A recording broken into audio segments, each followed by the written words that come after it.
Breaking news చూస్తున్నారు. Iran Israel మధ్య భీకర పోరు కొనసాగుతోంది. ఇజ్రాయెల్కు తానేమీ తక్కువ కాదంటోంది ఇరాన్.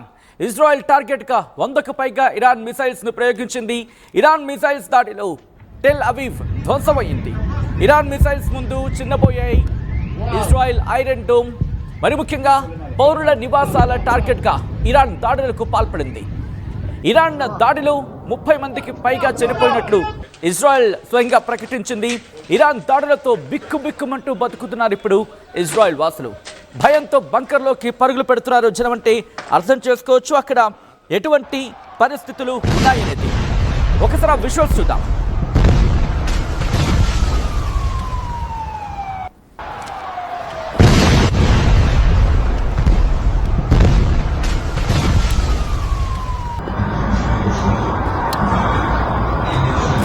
Male.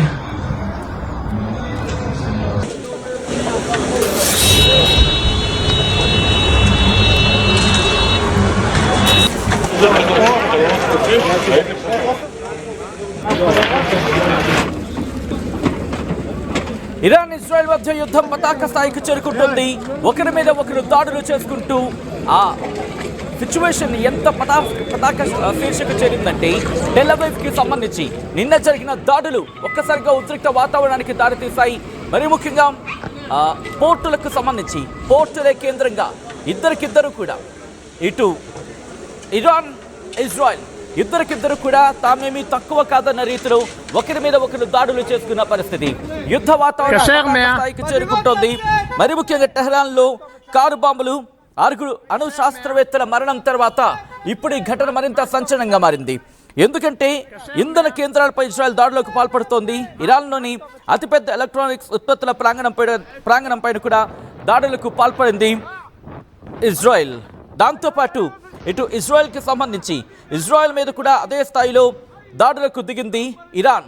మరి ముఖ్యంగా గత రాత్రి చూసుకుంటే కనుక అక్కడ పోర్టుల మీద విరుచుకుపడింది. పోర్టులతో పాటు మరికొన్ని కేంద్రాలకు సంబంధించి అణు స్థావరాల టార్గెట్గా ముందుకు వెళ్తూ ఉంటుంది. ఈ నేపథ్యంలోని ఇరాన్ ఇజ్రాయెల్కి సంబంధించి ఆ యుద్ధం పతాక స్థాయికి చేరుకుంటోంది. ఇక్కడ ఇజ్రాయెల్లోని అమెరికా ఎంబసీ మీద కూడా దాడి జరిగిందంటే అర్థం చేసుకోవచ్చు. దాంతోపాటు ఇజ్రాయెల్కి సంబంధించి మాట్లాడుకున్న సందర్భంలో ఆ భీకర దాడులకు సంబంధించి ఇరాన్ సుప్రీం లీడర్ కూడా కమెంట్ చేస్తున్న సందర్భం ఎక్కడ కూడా మేము దాడులని తగ్గించమంటూ వాళ్ళు చెప్పుకొచ్చారు. ఇరాన్ మీద దాడులు కొనసాగిస్తామంటూ ఇజ్రాయెల్ చెబుతోంది. ఇజ్రాయెల్ మీద తమ దాడులు కొనసాగుతాయంటూ ఇరాన్ చెబుతోంది. మేము ఉన్నామంటూ ఇటు యెమెన్లోని హౌతీలు, దాంతోపాటు లెబనాన్లోని హెజ్బుల్లా, గాజాలోని హమాస్ వీళ్ళు కూడా ముప్పేట దాడికి దిగుతున్నారు ఇటు ఇజ్రాయెల్ పైన. ఈ నేపథ్యంలోని ప్రస్తుతం పరిస్థితి చాలా దారుణంగా ఉంది. ఆ విజువల్స్ చూద్దాం.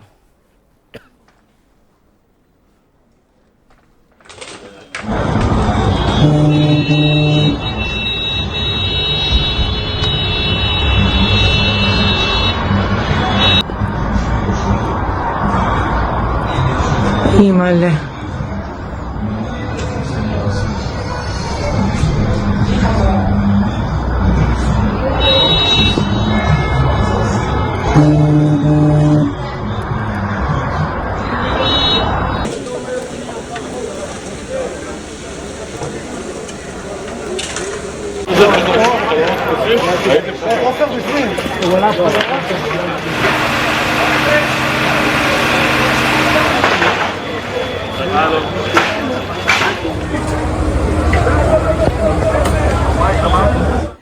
ఇజ్రాయెల్ ఇరాన్ ఈ రెండు విరుచుకుపడుతున్నాయి.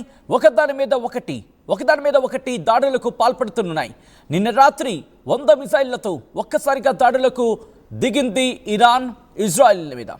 ఈ నేపథ్యంలో ఇరాన్ ఒకటే చెబుతోంది ఎక్కడ కూడా ఈ ఘటనకు సంబంధించి. ఎందుకంటే ఇరాన్ ఏమంటోంది, ఇది మేమేం పుడుకోలేదు, ఇజ్రాయెలే ముందుగా రెచ్చగొట్టింది. ఇజ్రాయెల్ రెచ్చగొట్టిన నేపథ్యంలో మేము దాడులకు దిగాం తప్ప ఇక్కడ ఇజ్రాయెల్ ఆపేస్తే మేము ఆగిపోతాం. ఇజ్రాయెల్ మీద మేము దాడులను ఆపేస్తాం. ఎప్పుడు ఒకవేళ ఇజ్రాయెల్ కనుక మా మీద దాడులని, మా సైనిక స్థావరాలు, మా అణుస్థావరాలే టార్గెట్గా కనుక దాడులే లక్ష్యంగా చేసుకొని ఆ లక్ష్యాలను కనుక అక్కడ ఫిక్స్ చేసుకుని వాటి మీద దాడిని ఆపేస్తే ఒక విధంగా చెప్పాలంటే ఇరాన్ మీద దాడి ఇజ్రాయెల్ ఆపేస్తే మేము ఆపేస్తూ ఉంటుంది ఇరాన్. కానీ నిన్న ట్రంప్ మాట్లాడిన మాటలు చూసాం. ఇక్కడ సంధి చేసుకోండి, భారత్ పాకిస్తాన్లకి మీరు కూడా సంధి చేసుకోండి, మీతో నేను సంధి చేస్తానంటూ ట్రేడ్ని నొక్కి వక్కాణిస్తున్నాడు.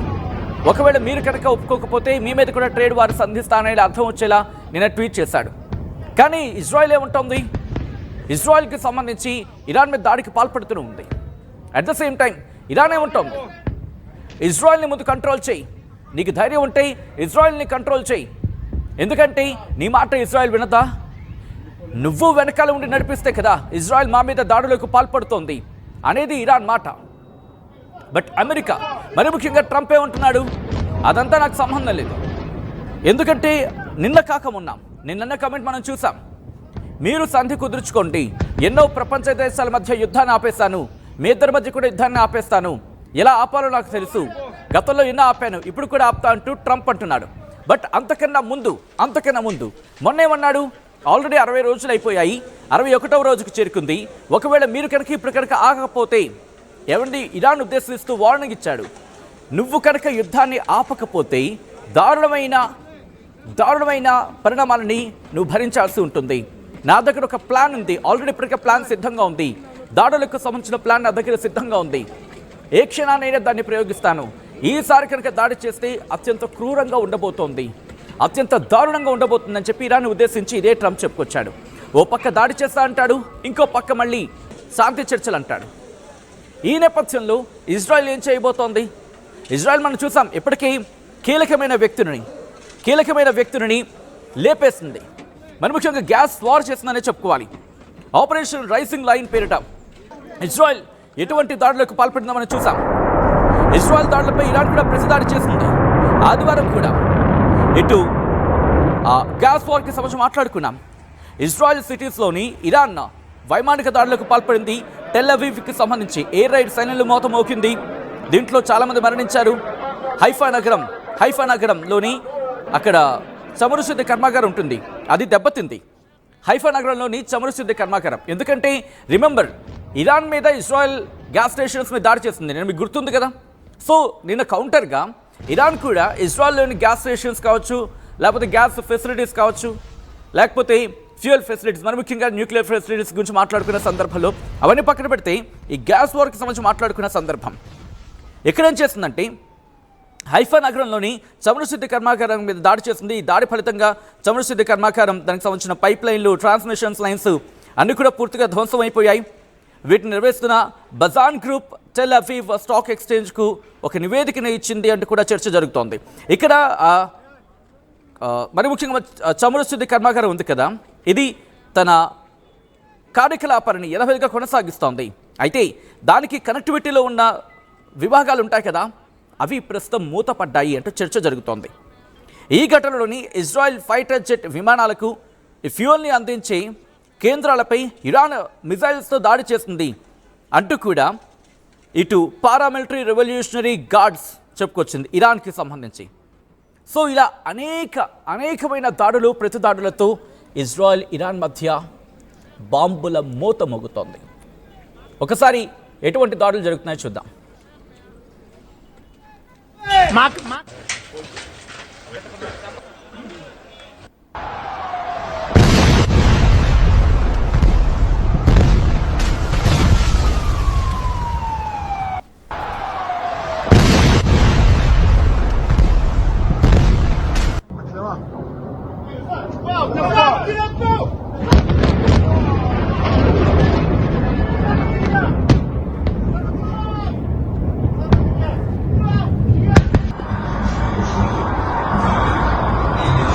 Himalaya.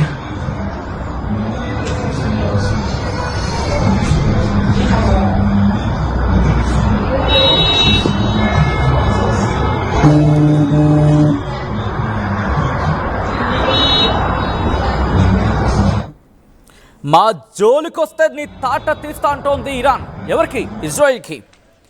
సో ఈ నేపథ్యంలోని నీకంత సీన్ లేదులే, నీకన్నా ముందే నిన్ను లేపేస్తా అంటున్నాడు ఇజ్రాయెల్ ప్రధాని బెంజమిన్ నెతన్యాహు. ఇలా మాటల తూటాలు పేలుతున్నాయి, మిజైళ్ల వర్షం కురుస్తోంది, డ్రోన్లతో విరుచుకుపడుతున్నారు. అన్ఆర్మ్డ్ వెహికల్స్ తో దాడి జరుగుతోంది.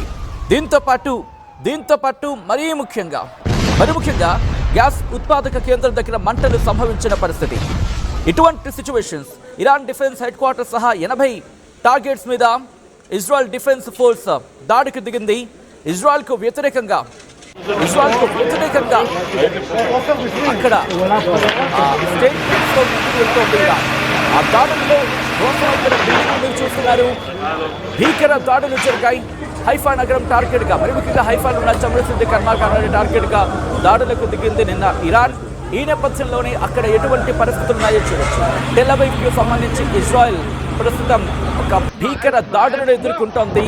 బంకర్లోకి జనం పరుగులు పెడుతున్నారు. చిన్నారులు, మరి ముఖ్యంగా చిన్నపిల్లలు, పెద్ద పిల్లలు ఎప్పుడైతే ఎయిర్ రైడ్ సైరన్స్ మోగుతున్నాయో వెంటనే వాళ్ళు బంకర్లోకి పరుగులు పెడుతున్నారు.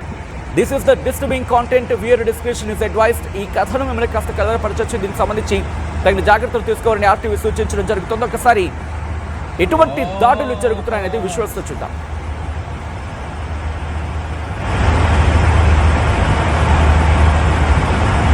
صاروا بالغلاف الجوي، مش بس هيك ليك البوستر تبعه.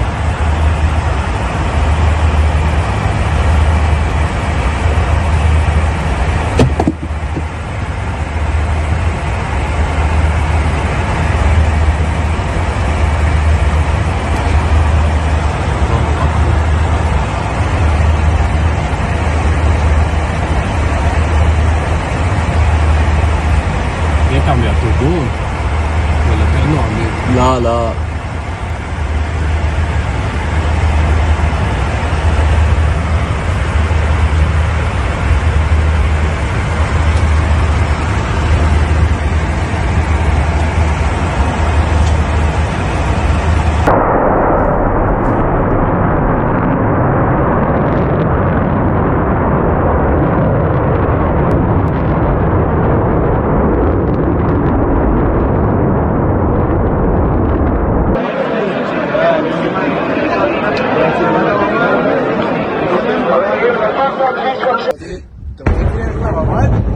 C'est bon.